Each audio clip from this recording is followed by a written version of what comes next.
मंडळी पहिली एका कुटुंबामध्ये 4 भाऊ, 8 भाऊ, एका पती-पत्नीला 12-12 मुलं झाली होती. कारण पहिली आजोबा सांगायचे की 12 मुलं झाली, 11 मुलं झाली.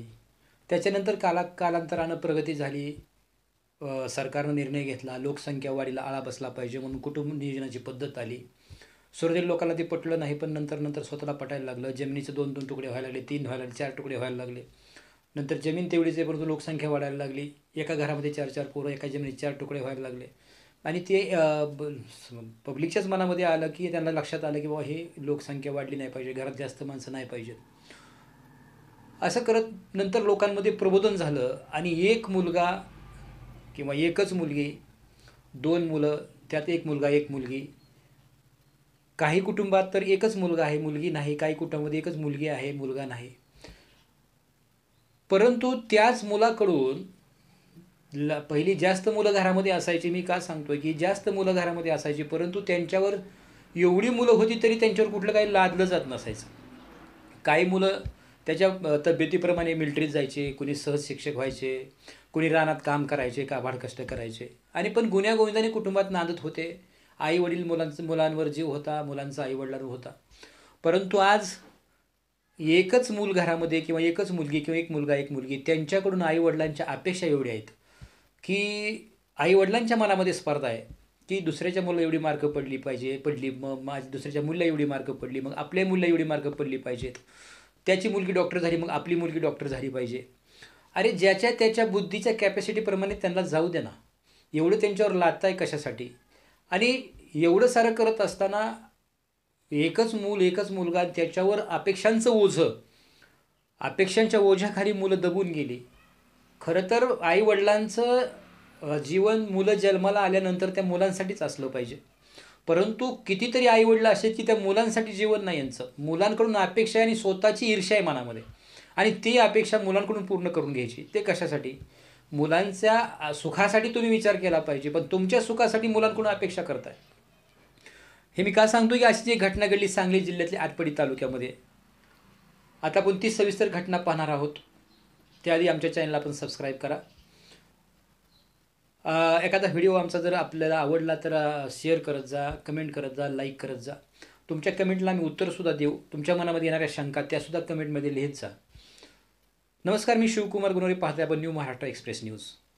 मित्रांनो, सांगली जिल्ह्यातल्या आटपाडी तालुक्यामध्ये निलकरंजी या गावामध्ये धोंडीराम भोसले हे त्याच गावातल्या खाजगी शाळेवर मुख्याध्यापक आहेत. आणि मुख्याध्यापक आहेत, नुसते ते मुख्याध्यापक नाही तर त्यांचे वडील भगवान भोसले हे त्या गावचे पोलीस पाटील आहेत. शिवाय धोंडीराम भोसले यांची पत्नी प्रीती भोसले या त्या गावच्या माजी सरपंच आहेत. आणि शिवाय धोंडीराम भोसले यांचे वडील पोलीस पाटील तर आहेच, परंतु ज्या शाळेवर ते मुख्याध्यापक आहेत त्याच शाळेचे ते व्हाईस चेअरमन आहेत, त्यांचे वडील, मुख्याध्यापकाचे वडील. त्याच्यामुळे त्या गावामध्ये त्यांना प्रतिष्ठा आहे, प्रतिष्ठेचं वलय आहे. आणि नेहमी ज्या गावामध्ये गावातल्या एखाद्या पुढाऱ्याला किंवा तालुक्यातल्या पुढाऱ्याला जर प्रतिष्ठा असते, त्या प्रतिष्ठेला जर कुठे धक्का लागला तर त्याच्या फार भावना दुखावतात आणि ती माणसं उद्विग्न होतात. असंच त्या धोंडीराम भोसले त्या ज्या शाळेवर मुख्याध्यापक आहेत त्या शाळेत त्यांची मुलगी शिकत होती. 10वीत तिला 92% मार्क पडले. आता 92% मार्क पडल्यावर त्यांना बरं वाटलं, अपेक्षेप्रमाणे मार्क पडली. परंतु आता मग तू डॉक्टर झाली पाहिजेस, तिच्याकडून अपेक्षा व्यक्त केली. आणि डॉक्टरच्या शिक्षणासाठी तिला आटपाडी येथे लावलं. जे काही त्या डॉक्टरच्या तयारीसाठी काही नीटची वगैरे परीक्षा असते आणि त्या परीक्षेसाठी तिथं गेली, तिथं शिकत होती. पहिल्या चाचणीमध्ये तिला काही मार्क थोडीशी कमी पडली. मार्क कमी पडल्यानंतर ते वडिलांना समजलं आणि नेमकी मुलगी शनिवार रविवार आहे, शनिवार रविवार सुट्टी आहे म्हणजे शुक्रवारी ती घरी आली. मुलांना बाहेर जर असले तर त्यांना वाटतं कधीतरी आईच्या कुशीत जावं, वडिलांच्या सानिध्यात जावं. मुलगी त्याच आशेनं आली होती, सुट्टी आहे 2 दिवस, आता जाऊन आईच्या कुशीत विसावं, आई वडिलांच्या सानिध्यात राहावं. ह्या भावनेनं मुलगी आली घरी आणि आल्या वडिलांनी प्रश्न विचारला, मार्क किती पडली? मुलांना शाळेत तेच, घरी तेच, त्यांना थोडंसं वेगळा विरंगुळा असू द्या ना, पण शाळेत तेच आणि घरी आल्या वडिलांनी प्रश्न विचारला, मार्क किती पडली? आणि मुलगी गप्प होती. वडिलांनी तिला बडबड करायला सुरुवात केली, किती मार्क पडली, एवढा खर्च करतोय तुला, कसं व्हायचं तुझं? अरे कसं होणार? आई उपसरपंच आहे, आजोबा पोलीस पाटील आहेत, तुम्ही मुख्याध्यापक आहे त्या शाळेवर. मुलीचं कसं होणार? काय मुलीला अडचण होती? बरं, तिने तिच्या कॅपॅसिटीप्रमाणे तिने ते केलं असतं ना.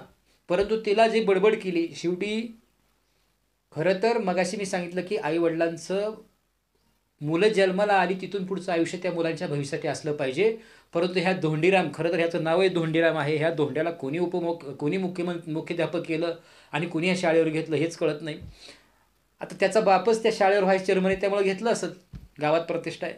परंतु नाव धोंडीराम अगदी योग्य ठेवलं. अरे मुलीकडून तू अपेक्षा करताना तुम्हाला तुमच्या प्रतिष्ठेचं पडलं होतं, मुलीच्या बुद्धीचं नव्हतं. तुमच्या प्रतिष्ठेला, मुलीला मार्क कमी पडली म्हणून तुमच्या प्रतिष्ठेला धक्का लागला, म्हणून तुमची भावना दुखावली. त्याच्यानंतर पुढची भावना त्याची काय दुखावली की मुलीनं प्रश्न बरोबर विचारला होता. ती म्हणली, बाबा एवढं तुम्ही बडबड करताय, तुम्ही सुद्धा प्रयत्न करत होता, पण तुम्हालाही मार्क कमी पडली म्हणून तुम्ही शिक्षक झालात ना, तुम्ही कुठं कलेक्टर झाला.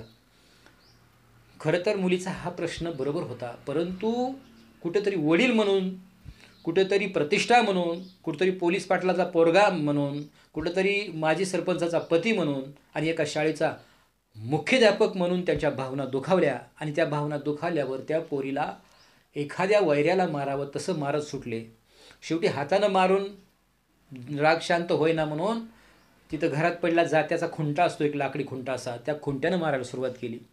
प्रीती भोसले मध्ये आल्या, तिला थांबवलं. ते त्यांनी थोडेसे थांबले पत्नीमध्ये आल्यावर, परंतु पुन्हा काही वेळानं थांबवून पुन्हा पोरीला मारायला सुरुवात केली.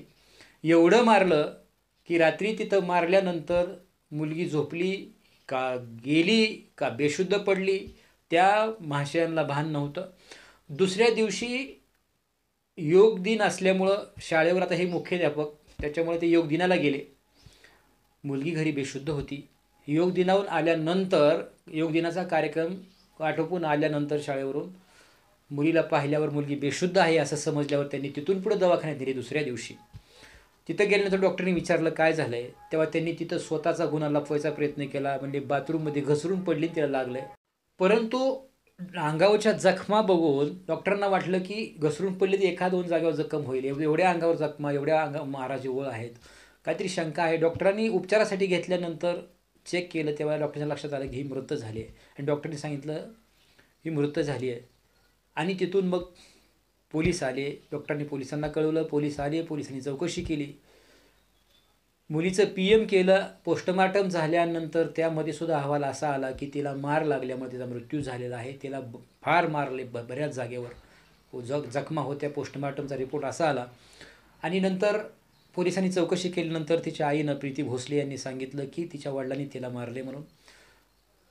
तिचे अंत्यविधी झाला, सर्व झालं आणि धोंडीराम भोसले यांना अटक झाली. आता धोंडीराम भोसले आतमध्ये गेले. एवढी प्रतिष्ठा होती, राहिली का प्रतिष्ठा त्यांची? आता महाराष्ट्राला कळलं मुलगी मारणारा बाप, प्रतिष्ठित बाप नाही, आता मुलगी मारणारा बाप हे सिद्ध झालं. परंतु याच्यातून आपण बोध काय घ्यायचा की बऱ्याचशा आईवडिलांना मुलांकडून मुलींकडून अपेक्षा असतात. त्यासाठी स्वतः आईवडिलांनी, जसं मी नेहमी सांगतो की जर आपल्याला वाटलं की आपला मुलगा शिवाजी महाराजांसारखा व्हावा, छत्रपती शिवाजी महाराजांसारखा आपला मुलगा व्हावा असं ज्या आईला वाटतं, त्या आईनं विचार केला पाहिजे आपण जिजाबाईसारखे आहोत का. ज्या वडिलांना वाटतं आपला मुलगा छत्रपती शिवाजी महाराजांसारखा व्हावा, आपण शहाजीराजांसारखे आहोत का, हा विचार केला पाहिजे. ज्याला वाटतं की आपल्या मुलाला एवढी मार्क पडली पाहिजे त्यावेळेस स्वतःचा निकाल तपासावा, स्वतःला मार्क किती पडली होती. आणि जरी पडली असली, एखाद्या पालकाला मार्क जास्त असतील म्हणून त्यांनी मुलाकडून अपेक्षा करणं योग्य नाही, कारण ते त्याच्या बुद्धीच्या कॅपॅसिटीचा विषय आहे. शेवटी मला असं वाटतं की मुलं जन्माला आल्यानंतर ती वेगवेगळ्या, खरं तर निसर्गाची एक रचना असते, एकाच दिशेला सारी जात नाहीत. प्रत्येक आईवडिला वाटतं माझं मूल नोकरीला लागावं, माझं मूल नोकरीला लागावं. अरे मग सर्वच नोकरीला लागली तर बाकीचं कुणी बघायचं? खरं तर तसं होत नाही, निसर्गाची रचना असते. जसं आपण बांधकाम करतो, काही भरीला जातात, काही थराला जातात, काही कळसाला जातात, काही पायरीला जातात, तसंच माणसाचं पण असतं की काही प्रत्येक ठिकाणी ज्या त्या बुद्धीच्या प्रमाणे माणूस जात असतो, त्याच्या पद्धतीने तो प्रगती करत असतो. निसर्गाची रचना अशी आहे की प्रत्येकाला वेगवेगळे व्यवसाय आले पाहिजेत, प्रत्येक वेगवेगळ्या व्यवसायात गेला पाहिजे, तरच ही सृष्टी चालणार आहे. आणि म्हणून त्या मुलाला काय आवडतं हे त्या पालकांनी बघितलं पाहिजे. नाहीतर आजोबा म्हणतो तू मिलिटरीत जा, घरात आजीबाई म्हणते तू मास्तर हो, आई म्हणते तू डॉक्टर हो, आणि बाप म्हणतो तू फौजदार हो. अरे तुमचं झालं सारं, पण त्याचं काय? त्याचं काय, त्याला त्याच्या विचाराने जाऊ द्या ना. त्याला काय करायचं नेमकं, त्याचा कल काय ते बघा आणि त्याच्या कलाच्या दृष्टीने तुम्ही त्याला पाठिंबा द्या. नक्कीच मूल तुमची प्रगती करेल किंवा शेवटी काहीच नाही जमलं तर बापाचा व्यवसाय तरी करेल ना. परंतु ह्या अपेक्षांच्या ओझ्याखाली अक्षरशः ही मुलं दबून गेलेत. घरात एकटंच मूल, एकटीच मुलगी आणि त्यांच्यावर अपेक्षांचं ओझं टाकू नका. त्यांना त्यांच्या पद्धतीनं जाऊ द्या. पाहत राहा न्यू महाराष्ट्र एक्सप्रेस न्यूज.